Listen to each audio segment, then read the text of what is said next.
Okay, I hope everybody can see that. And again, thank you for joining us today. This is the rail crossing improvement project for 6th Avenue and South 19th Street, the two crossings, open house.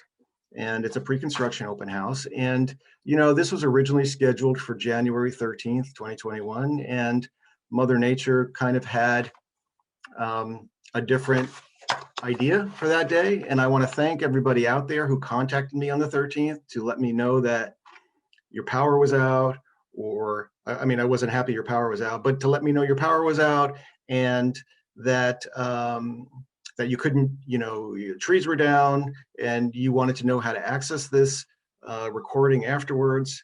So with all that information from you and also talking with our project staff, who a lot of them were in the same situation, we decided to postpone. So that's why we're having this today. And as you can see, that's actually a shot from outside of Portland on I-84, just off of I-84. They had a lot of flooding down there. I mean, it was a crazy day, a lot of wind. And interestingly enough, when I was looking for some type of picture from the 13th, I just typed in January 13th storm and a complete sidebar from this presentation. But I just wanted to share with you because I thought it was super interesting. I don't know what's up with January 13th, but I think the lesson is if you have anything planned for this day, just have a backup plan. This is a snowstorm that hit Tacoma in 1950. And I digress, I apologize, but these old photos are great. This is actually Ruston Way on the right here. And it runs from what they called Old Tacoma to the smelter. And you can see the cranes of the smelter in the background. 20-foot waves over Ruston Way tore apart the street. This is also on Ruston Way. I guess there was an apartment building on some piers at 3825 Ruston Way. A log boom kind of broke loose and took out the pier. And luckily they rescued all the families, 8 families in this. It's probably a great place to live.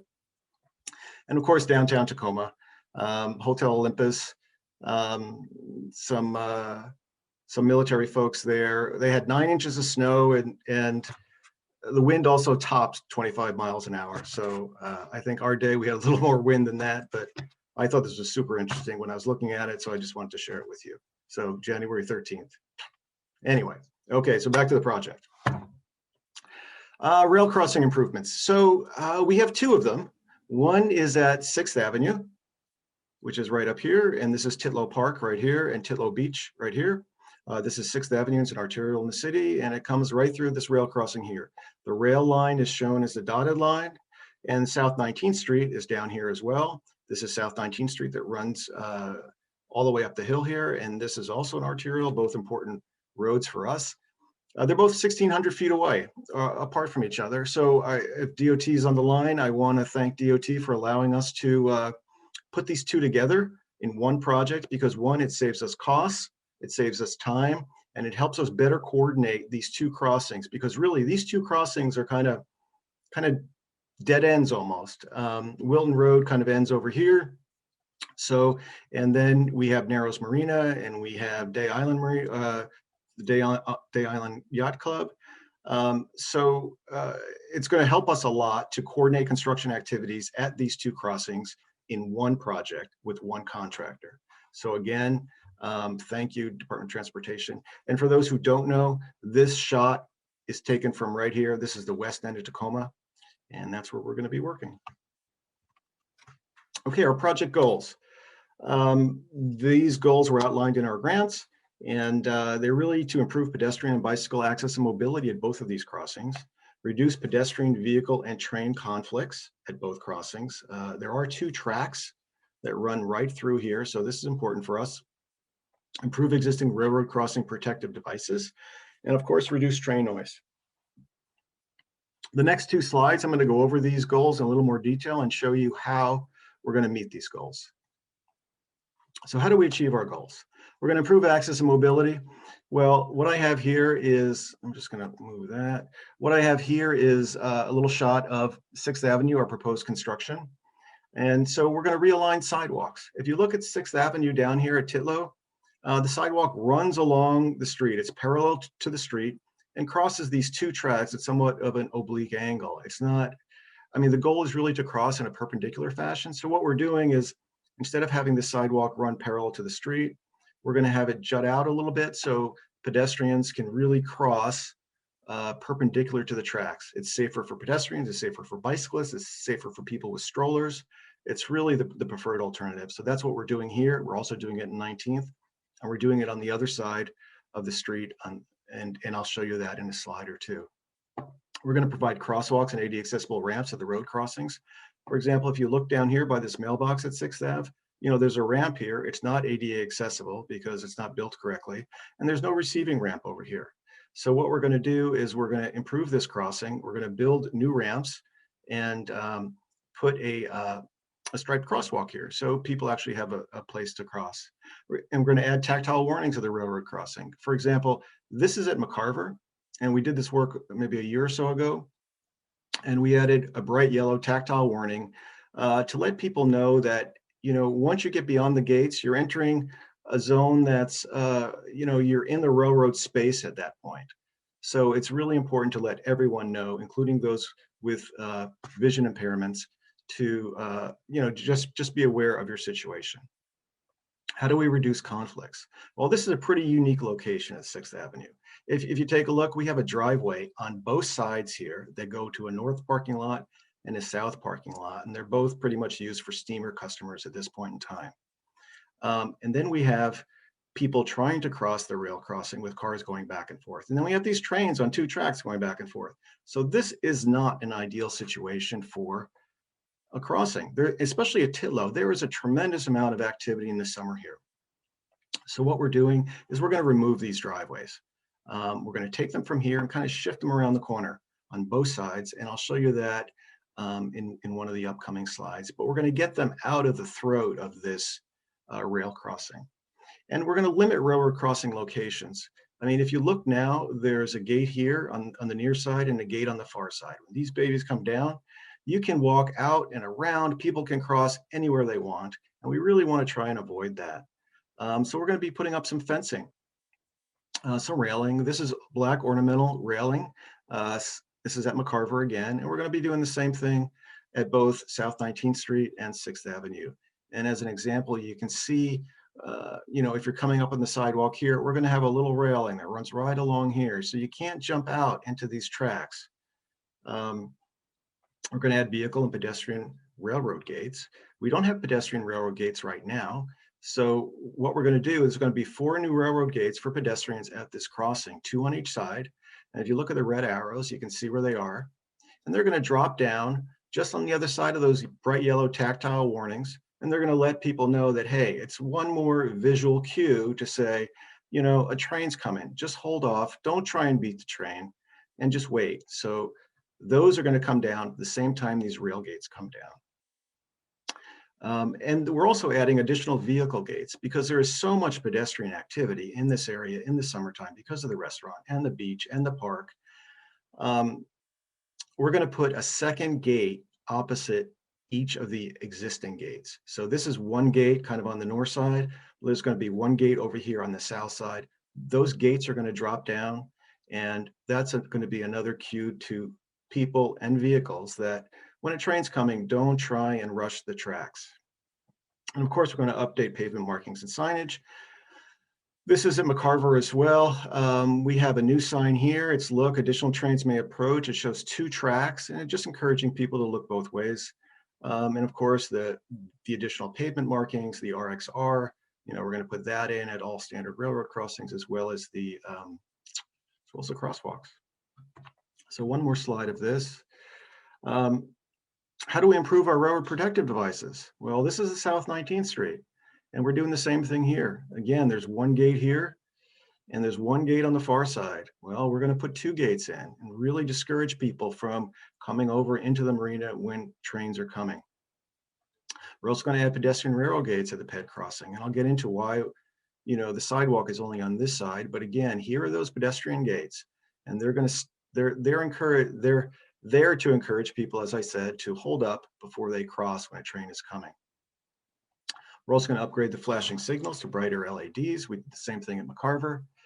And how do we reduce train noise? Well, this is a planned future quiet zone. If you don't know what that is, that means from as the trains approach 6th Avenue or South 19th Street, and as they go through that section, they will not blow their horns. Typically, they will blow their horns if they encounter anyone on the tracks, if there are workers on the tracks, if they sense any danger, they'll still blow their horns. But overall, it's going to be a quiet zone. The bells will still ring, the lights will still go off. They'll still be, you'll still look towards the train tracks when all the gates drop, including the pedestrian gates. But those loud train horns will not be blowing. And I'll get more into that when we talk about project schedule. Okay, so our overall construction at each crossing. I tried to align the existing figure kind of with the proposed plan. So the big takeaways from this is, again, we're pulling the sidewalk away from the road where it is now and on both sides. So we can really cross these tracks in a perpendicular fashion. We're adding some additional concrete panels that are between the tracks, these bright white features. So we can extend the crossing surface a little bit, give people more room to cross, and get them across safely at a perpendicular degree angle. These are those driveway crossings I was talking about, right? All this is happening right here by the tracks with the gates coming down and people moving. Everybody wants to get to the park. Well, these are going away, okay? And what we're doing is we're actually going to plant some green space in this area where those driveways are now. And there'll be sidewalks to the parking lots on both sides. So you'll still be able to park and get out to the sidewalk. But this will be a big change from what's there now. This crossing, as I said, is going to come in around the corner, and that's going to be right here. And I want to thank Metro Parks for working with us and selling us a little sliver of property so we could put this entrance in. And on the south parking lot, the north parking lot always had one entrance, so it's still going to have one entrance when we're done. The south parking lot has two entrances. It had one in this location and one off of Seashore Drive over here. This parking lot is still going to have two entrances. We're not doing anything with the far one. All we're going to do is replace it and improve it, but we are going to add another entrance right here. So you're not going to have vehicles coming in and out as pedestrians queue up and try to cross this rail crossing here. I think that's about all the big takeaway here. You can see the new pedestrian gates on this side that you couldn't see before. These are the squares that come down before the tactile warnings. Yeah, and that's pretty much the big takeaway here. And I want to thank Metro Parks for working with us, especially on this part of the project, how we tie our new sidewalk and crossing into their existing park down here. I really appreciate their help on that. So South 19th Street, what are we doing there? From working with the public, I understand that the sidewalk on South 19th Street was always supposed to be on the south side of the street. Well, we worked very hard to try and get the sidewalk on the south side of the street. Unfortunately, this is the property line here. And we can only move the road so much before it affects what happens at the crossing and what happens with South Seashore Drive here. So we honestly could not get the sidewalk on this side of the street, even if we pushed the road over as far as we could. So what we did is we put the sidewalk on the north side of the street.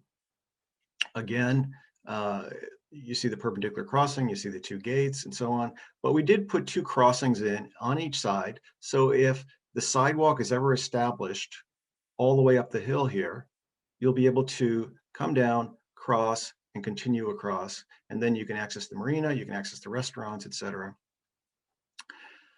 So that is the final plan here. And what I did is I kind of circled the bungalow so you can kind of get a bearing as to where things are. So the sidewalk's going to come right through here. It's going to go behind the gate. All these gates are going to be replaced. Again, you're going to have two vehicle gates on each side. We are aware of a driveway here, and we worked with these property owners. There's 3 or 4 houses back in here, so we're going to put a little driveway approach here. And what's also interesting here is if you look at Seashore Drive and how it ties into South 19th Street, it's a very wide opening here. In fact, this this edge of the road really follows this gas line now. So that's where the road is. So in preparation for future projects in this area, what we're going to do is start realigning this intersection a little bit better. So you're going to have a concrete curb in this area around the radius. You're going to have an asphalt wedge curb up here that really defines access to Seashore Drive and the intersection of South 19th Street. And then you're going to have new wedge curb that runs all along here in this area. And that's going to be really helpful because there really is very little definition of roadway here. The pavement's not in the best condition here. We're going to replace it as part of this project. And future projects are going to replace pavement on South Seashore Drive as well as a portion of South 19th Street. That work is going to happen in a couple phases. I believe the first phase may occur in 2022. The second phase will likely occur in 2025. And that got pushed out because of budget concerns associated with the impact of COVID on our economy. But they're both still in the works, I'm happy to say. They're just going to be, that work's just going to be broken in phases and it's going to be spread out over a couple of years. So that's what's happening at South 19th Street. Oh, and I should say that this is all going to be concrete here. The sidewalk's all going to be concrete. This receiving ramp over here, where this edge is not really defined yet, we always like to put a receiving ramp in, even if, the road's not completely built out. So this is just going to be a temporary receiving ramp with asphalt. It's going to be made out of asphalt. So when that work comes in later, they're going to replace this curb. They're going to build a concrete ramp at the correct location based on the geometry of this side of the roadway. So there you go there. Okay, so those are the two crossings. Those are the improvements that we're proposing. Our project funding, I want to thank the Department of Transportation. We have a $1.1 million Federal Highway Safety Improvement Grant for the work at 6th Avenue. And I want to thank Senator O'Ban. He worked very hard on the state legislative funds for us. We have $1.15 million for that. That'll be used both at South 19th Street and 6th Avenue, and the City of Tacoma Street Initiative. The street initiative that was voted in a couple of years ago is allowing us really to make this project possible with our match. So it's about a $2.5 million project total. That's where we are now. And schedule-wise, well, as you can see over here, this project's been in the works a long time. This was actually our second open house back in 2018. Our first open house, this was in May. Our first open house was in January of that year. So this has been a long time coming. And I really want to thank everybody out there for your patience. I know I've been in contact with a number of people over these years, and we're finally here. We're close. We're not there yet, but we're close. We're hoping to start construction at the end of February. It might run into March. It depends, because we have to finalize our agreement with BN. We're very, very close on that. Once we finalize our agreement with BN, the contractor that we've hired to do the work has to enter into agreement with BN. It's a much simpler agreement. Contractors enter it into BN all the time, but there may be some time lag in there for that to actually occur. So it might be late February, early March when we start. We actually have a 60-day working window, which is 3 months. So I do have 3 months in here, and I included a little extra time for closeout, but really our goal would be to finish the project, or finish our work at least, before the sun comes back out in July, and people start coming down to the waterfront in masses. Now, BNF construction, that's kind of a different story. As I said, we're very, very close in our finalizing our construction and maintenance agreement with them at this time. It's really just one outstanding element that we're working on. All the attorneys have blessed off on it, but we're close. And so how that works, BN is going to be installing all the gates, all the wiring. They're replacing the bungalows. They're actually adding a new bungalow between 6th Ave and South 19th Street because of all the work that's occurring, all the wiring. They're going to put in all the pedestrian gates. But the way it works is, once we finalize our agreement, we give them a notice to proceed. We'll say, BN, we're ready. We have the money.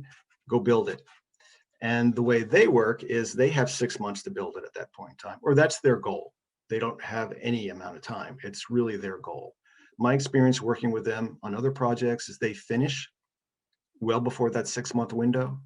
But again, I don't know their schedule. And, you know, one of the questions we get is, why has this project taken so long when it started in 2018? Well, you know, BN had our plans for over a year before we actually got real comments and had a good meeting on site where we could finalize things. And that's notifying them weekly, monthly, phone calls, emails, everything. So they have a lot of stuff going on.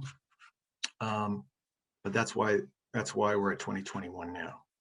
So I said, okay, maybe we'll get their approval in March, and then 6 months, somewhere in here, you know, they're going to do their work. They send a team in, they have everything ordered already, and they're ready to go. And they usually get their work done pretty quickly. So hopefully somewhere in here it'll happen. Next steps, as I said earlier, this is a planned quiet zone for the future. So what's going to happen is, once we close out construction and once the BN construction is finished, you know, wherever that is in this window, then we'll start the quiet zone process. The quiet zone process isn't very long. It's we have to notify all the agencies. We send out a letter. It's a notice of intent to establish a quiet zone. They have 60 days to send us comments. So basically 2 months, because it's calendar days there. We get their comments back.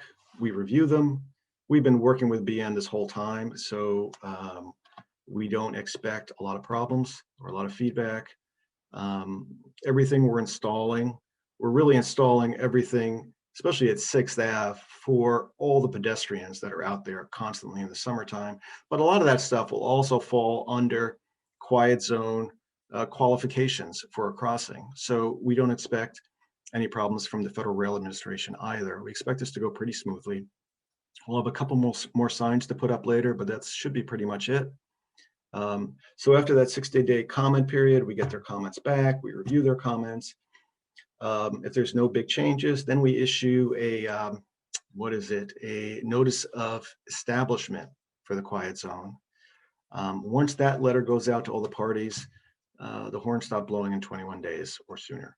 You know, it's really up to BN at that point, BN and Amtrak, because they're the ones that really use these tracks. But so you have a 60-day window, which is 2 months, and then you have a 21-day window with a little bit of time in between for us to look at their comments and FRA's comments, Federal Rail Administration comments. The Washington State UTC, the Utilities and Transportation Commission, will also probably comment. And anyway, we'll get all that information, and hopefully this will become a quiet zone in 2021. You know, worst case, it'd be a quiet zone in very, very early 22. But that's kind of the schedule we're looking at. That's all I have. I'm happy to answer your questions. We are all happy to answer your questions. And again, I want to thank you all for your patience on this project, because I know it has been a long time coming. So at this point in time, I'm going to stop sharing my screen. Nope, don't want that. I don't want this. See, I told you, we're kind of new at this. Stop share. Okay, there you go. We're going to move to the next phase of our open house, which is your questions and our answers, and hopefully we can answer all your questions. If we can't, you know, we're going to keep track of them, and I'll get back to you personally and answer your questions once we have all the right people in the room, and maybe we have to go back and look at the plans, but whatever that takes, we'll get back to you with those questions. And then those questions will, if we can't answer them here, they'll also be posted on our website as well. So we have about a half hour for this. Again, please use that Q&A button at the bottom of the screen. Send in whatever questions you have, and our staff here will be happy to answer them. Tina, I think, I know we have 2 early questions. Maybe we should start with those.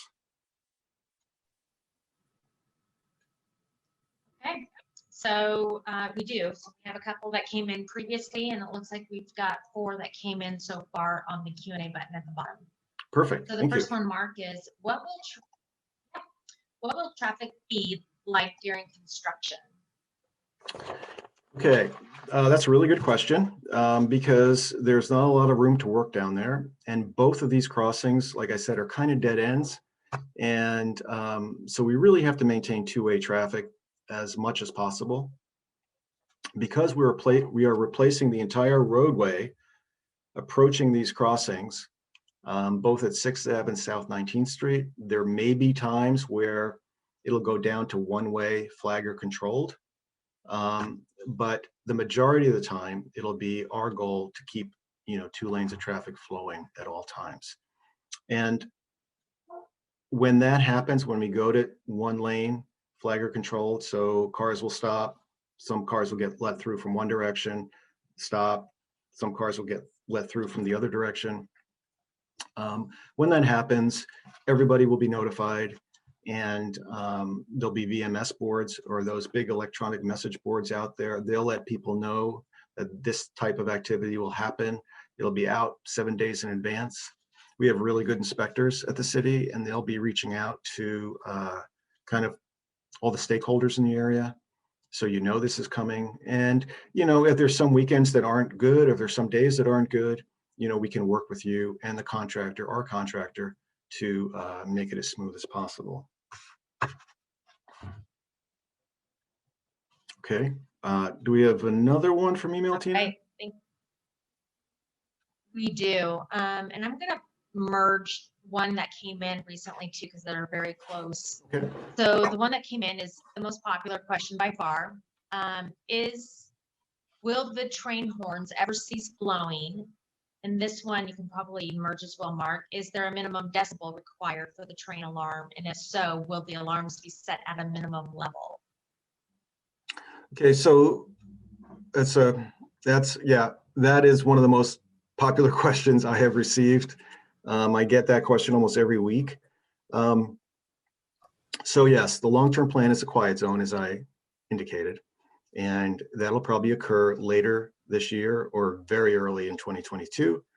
So the horns will stop blowing, and they will, as I said, they will only blow in the future if there is a concern at the crossing that the engineer who's driving the train has.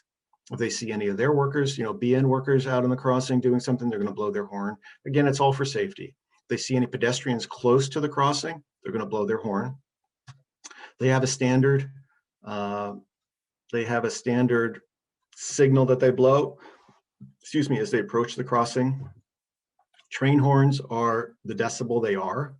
I know there's a lot of studies across the country that look at train horn levels and how far they go versus, say, a wayside horn, where the trains don't blow, and it's similar to McCarver, I don't know, at Ruston Way, where you have this mechanical horn, which is a lower volume, but it's directed more towards traffic, so that's acceptable. But in our case, both at South 19th Street and 6th Avenue, there shouldn't be any more horns blowing in the future at night, on the weekends, anytime, because that's what we're going to request. It's going to be a 24-hour-a-day quiet zone.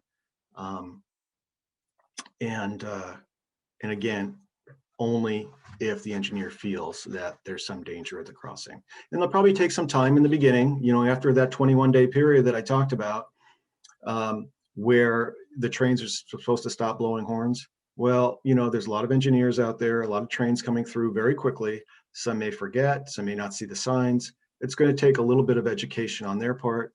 We'll let them know. If you hear them blowing horns, let us know. We can let them know. And we'll just work together and get it implemented as smoothly as possible. So I think. Thank you. Looks like we have about 10 additional questions that came in. Oh, perfect. Okay, so we'll go to the no, perfect. We'll go to the Q&A feature now, and let's start with that, and let's try and answer some of their questions. Okay. So will the driveways be restricted to one vehicle in out? The driveway widths don't look big enough for 2 vehicles.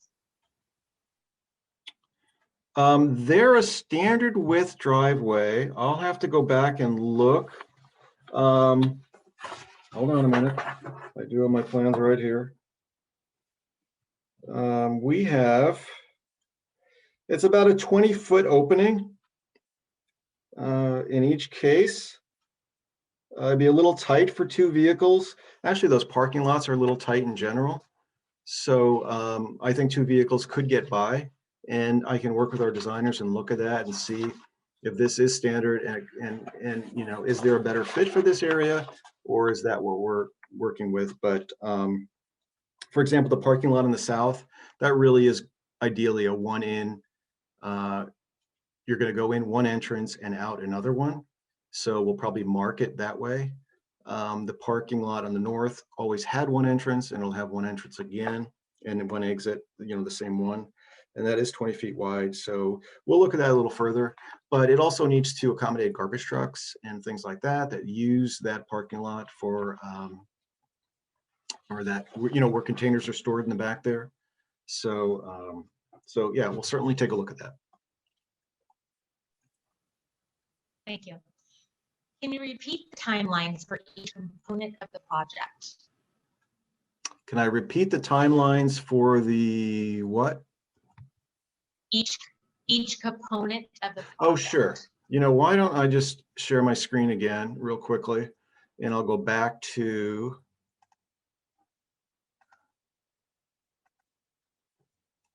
that slide.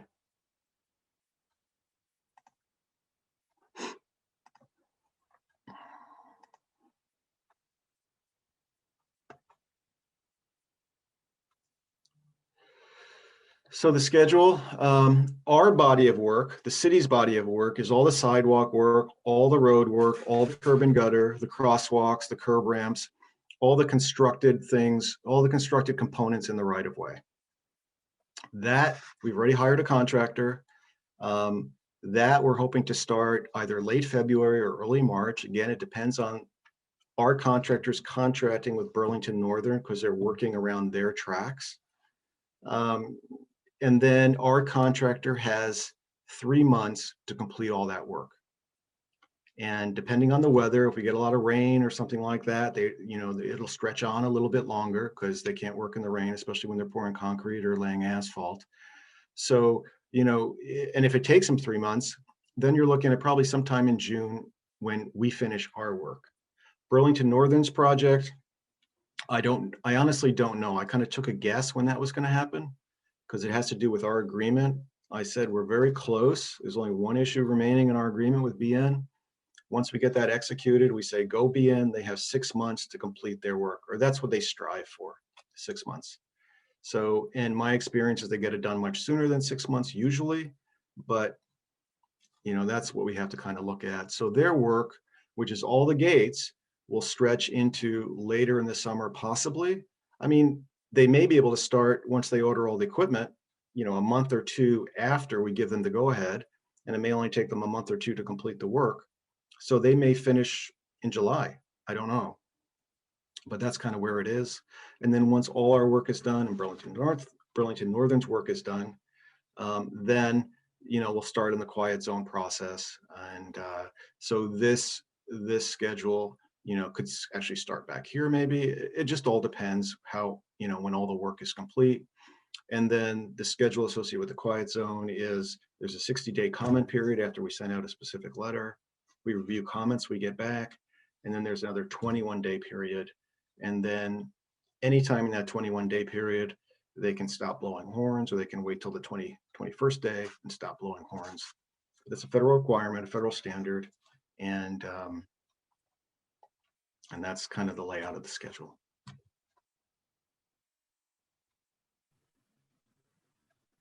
Okay.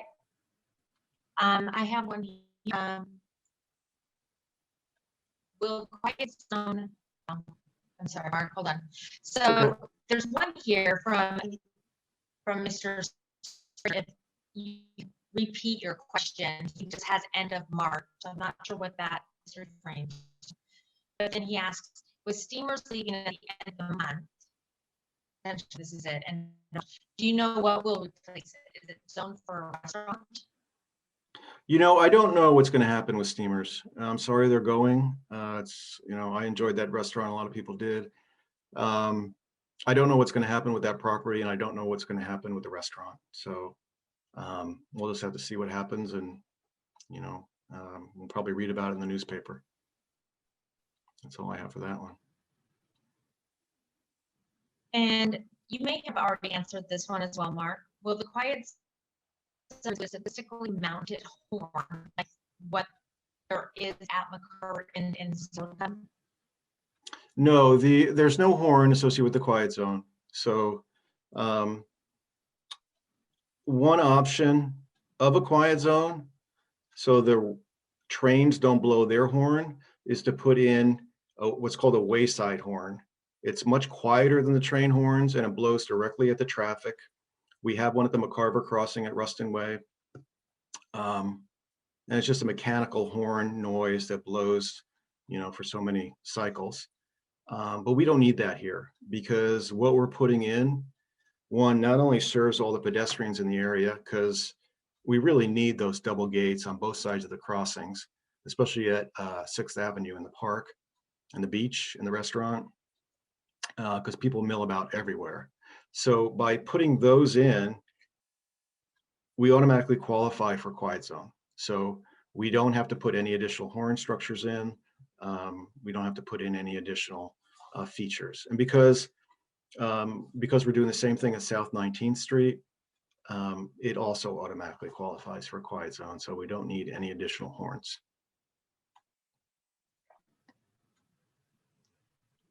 Are the drawings and timeframes for construction available online?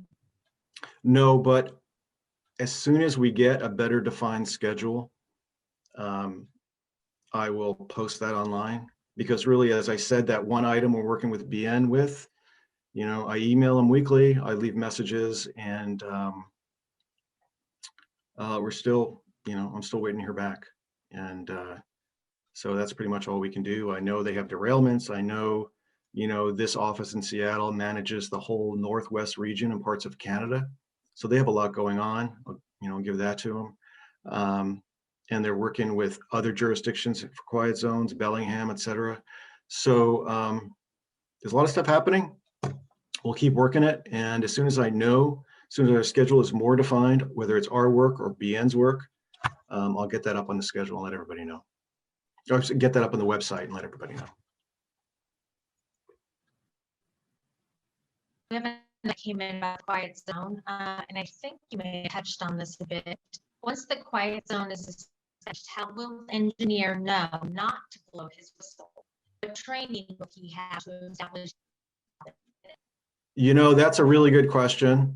And I also asked our rail expert, I said, so what happens if they keep blowing their horns? The CFR really doesn't, Code of Federal Regulations really doesn't go into penalties or anything like that. I think it's just a law at that point. But I'm gonna ask Tim Oster, who's our rail expert.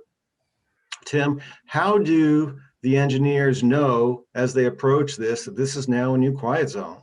I mean, do they all have meetings beforehand? Are there signs? And what happens if they keep blowing?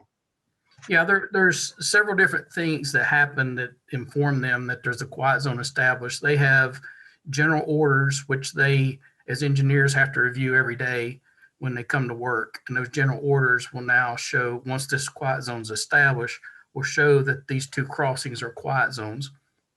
The other thing is that on the rail right now, about a quarter of a mile from each crossing, there's what's called a whistle board.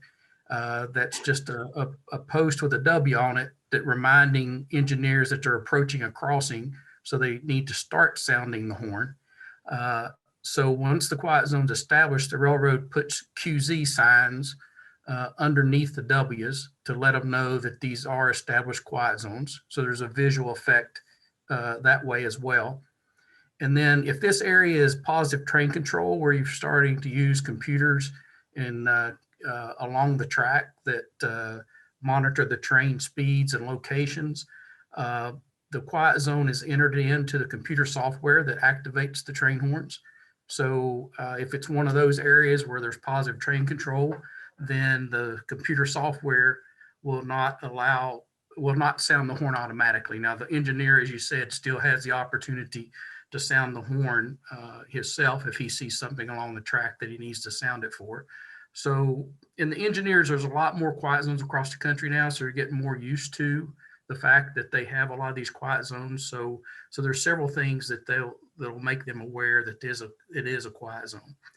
So the other question about if they keep sounding the horn, typically if they keep sounding the horn, it'll be a different sound.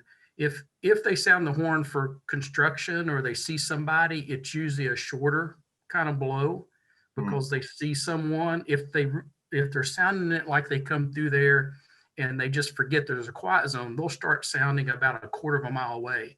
So you'll hear it for a longer period of time. And that kind of helped distinguish, did somebody just see something or did they start blowing a quarter mile away? So the best way when that happens is to report it to BNSF and to let them know. You can call their 800 number that's out on the crossing gates. There's an 800 number there. You can call and report that, or you can call the public projects people, report it. What also helps is and I know at night this is not always possible, but if you're there in the daytime and you hear a train sound the horn and you see it, if you write down an engine number or something like that, that helps their people identify which train crew it was, so they can contact that train crew and ask them specifically. And I've had railroads do this before and get answers back that, yeah, there was why they sounded it, or yeah, they forgot, so those are the ways to kind of help monitor that going forward. Okay. And we can post that 1-800 number on our website when that time comes to let people know. We can also post the phone number for the Seattle office of BN, which is their main office. Yes. And you can always let us know too. I mean, we would want to know. Yes. And I just want to throw a kudos out to Tim. Tim is calling us from Fort Worth, Texas. And I guess this is the first time in history that every county in Texas is under some type of emergency, freezing type Yes. rolling blackout. So thank you for joining us, Tim. I really appreciate it. Thanks, Mark. Tina, do we have any more? We do have a handful more. Is there any rough idea when there might be a discussion of the sidewalk or pedestrian walkway on 19? I didn't hear that. I'm sorry. Kind of cutting out a little bit. Is there a rough idea when there might be a discussion of sidewalk or pedestrian walkway on South 19? Oh, I do not know. That would be a very large project. I don't know about that. That's definitely outside the scope of this project. But for it to run all the way up the hill, it's a fair amount of money. I know that, and because I think we looked at it once before, but I don't know. And then we have a comment that came in that they thank you so much. A while ago, between 3 and 4 a.m., I counted 13 trains passing through the city. They may have been passing back and forth for work, but it was 13. That's pretty early. Okay. No, I know it's a very busy crossing. I've been out there many times, and BN does store trains. They have sidings at various places, so they could be, storing and recoupling or uncoupling and moving them back and forth. So I don't know. I don't. Like I said, I'm trying to get my answers from BN, so we can move forward with this project. But BN probably has a general number, and if you're concerned about that, I would call them and see what they have to say. Okay. Gates malfunction in that plan for the Wilton Road committee to be able to get out of our neighborhood. Yes, Wilton Road will be able to. The project really won't affect Wilton Road. It's really occurring north of Wilton Road in both instances. And like I said, both on 6th Ave and South 19th Street, it's our goal to maintain 2 lanes of traffic as often as we can. We know that is not going to be 100% possible though, because we are removing the entire road and replacing the entire road at both crossings on the south side. We're not doing much work on the north side, which is be like the Titlow Beach or the Narrows Marina side. But on the south side, we're removing quite a bit of road. For example, on 19th Street, it comes almost all the way back to Seashore Drive. So there will be a time possibly that, the contractor's going to have to pave the road, contractor's going to have to prep the road. And it makes sense to work with everyone and do that one-way flagger control to try and get the project completed as quickly as possible. Hey, Mark. And then we have another comment. Okay, somebody has a comment. Go ahead. Go ahead. Mark, I think the question there was Go not ahead, just Tim. construction. It was when the gates malfunction or stuck down. How Oh, does the neighborhood get out? Because right now, you only got 2 gates. So if they're malfunctioning, people shouldn't, but they do drive around them. So with 4 quad gates, you don't have that opportunity. So I would just say that 800 number, that everybody in that community should have that 800 number. And if the gates do malfunction, call it immediately. And it's the quickest way to get someone at BNSF there to fix those gates. yeah, and I think it's reasonable. If I lived down there, I would call the non-emergency Yes. police and fire number and talk to somebody about that, because it is critical that those gates function. Yes. Tim, how often do gates not function? I mean, you work all over the country in Canada. How common is it? It's, especially for, this is going to be, a brand new install. It doesn't happen very often. I mean, occasionally you'll have something that happens, but sometimes weather related. Sometimes if you get a lot of rain, it'll cause things to malfunction some.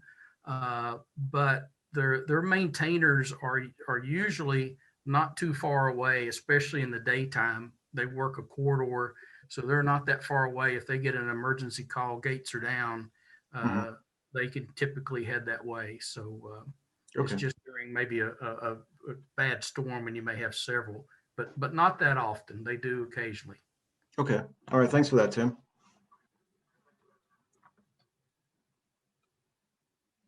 Tina? I'm being told that my audio is a little choppy. I apologize for that. Our comment that came in is, well thought out project. Thanks for your work on this. It will significantly improve our quality of life. One of the questions that came in is, can you discuss remaining issue with BNSF? Yeah, what we're doing now is coordinating maintenance.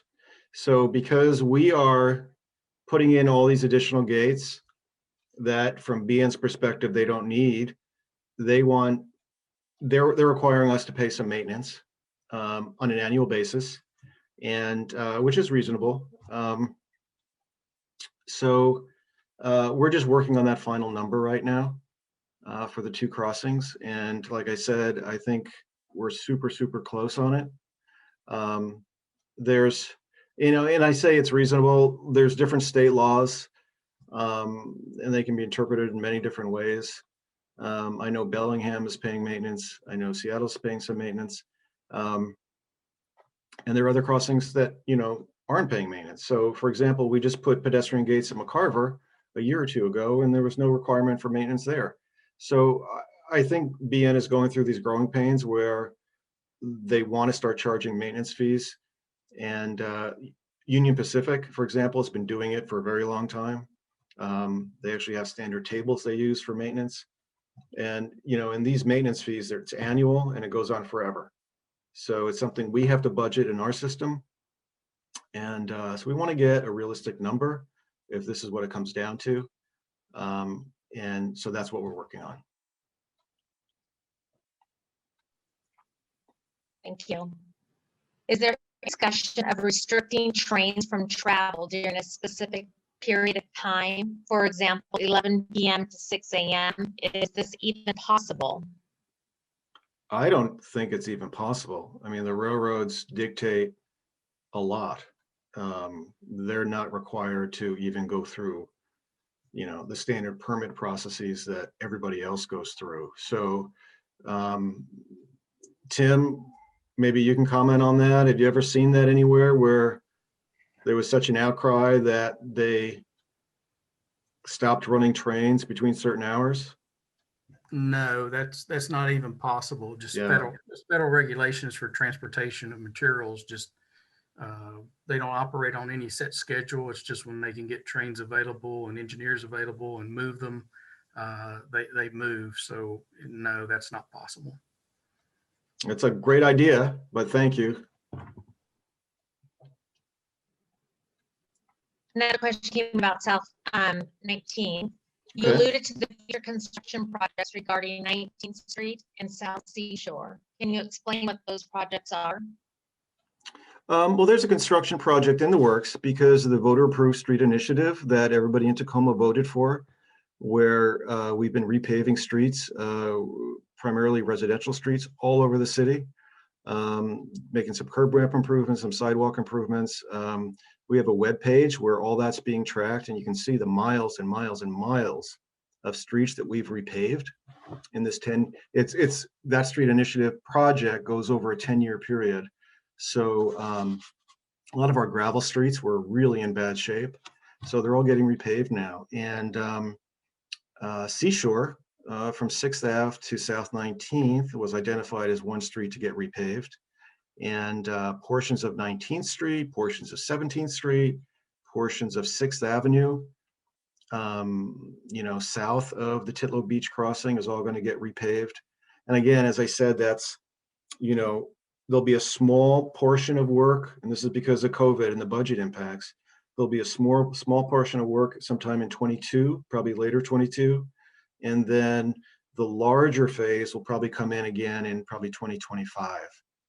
And I can put the contact information of the project manager for that project in the Q&A, and anybody who's interested in the scope of that project and better idea on timing can certainly reach out to him.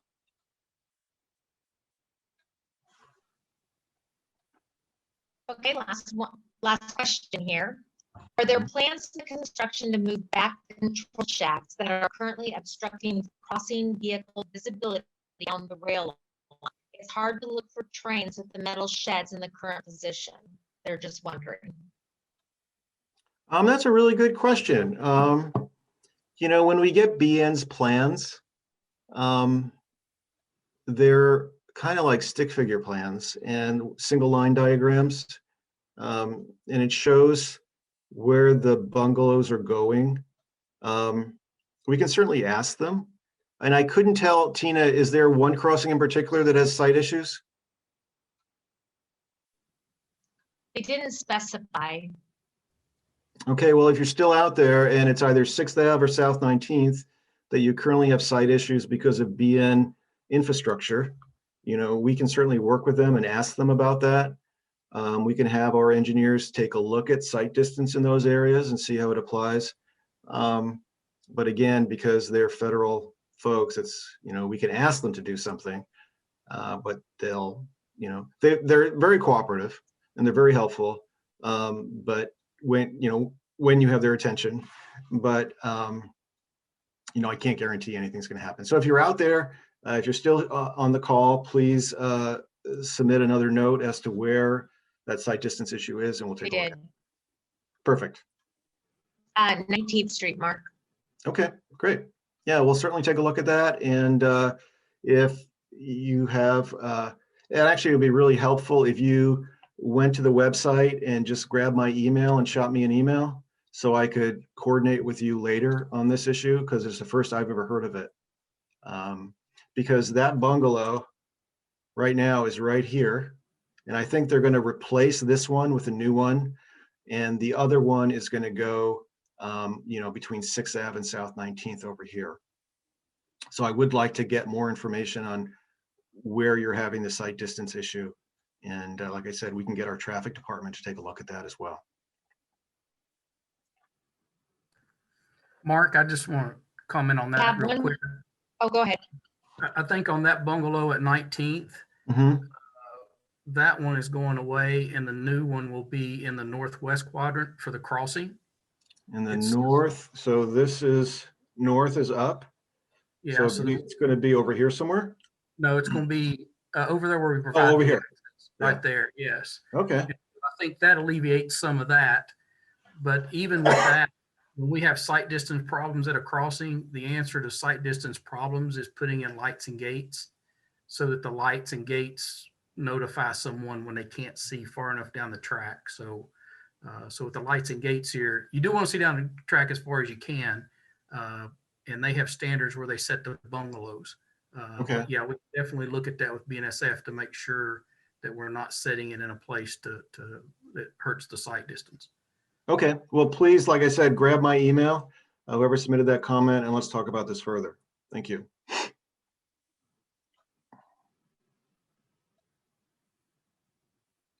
Any others, Maybe Tina? just one last comment. Okay, Yeah, just one last comment. okay, This person stated that they live on Wilton Road and they can sleep through the train horns. If you install the same wayside horn with the same annoying noise as McCarver, that will load the entirety of the train passing, is going to be far worse than the train horns. right. So let me just clarify what I said earlier. We are not installing wayside horns here. We have the funding, and because of all the pedestrian movement at 6th Ave and all that activity there with the park, we're installing features that kind of automatically qualify these crossings, already meet the standard quiet zone, requirements. There are certain safety measures you can put in that are just a given. If you put these in, it's going to be approved for a quiet zone. And then there are other safety measures, which I'm kind of going off topic here, but there are other safety measures that if you put in and you don't put the standard ones in, you have to go through this long calculation to show the Federal Rail Administration that, we've reduced the risk enough. Well, we don't even have to do that because we're putting in kind of the slam dunk type equipment that will get us into a quiet zone. So we have no need for a wayside horn here. So there will be no wayside horn at 19th or 6th Ave, again, because of our funding partners. And if you're out there, I just want to thank you. And I want to thank everybody who voted for the street initiative too, because that's our match dollars for this type of work. So again, thank you. That's all we have for now.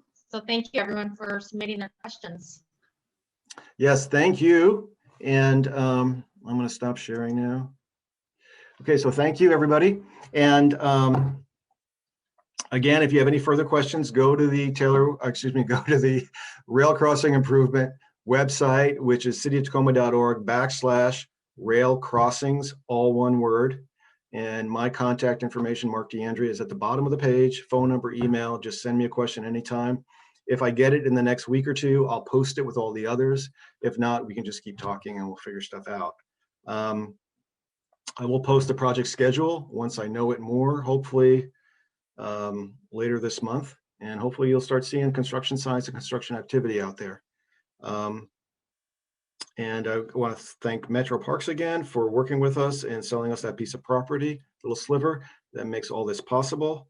And we'll go from there. So thank you, everybody.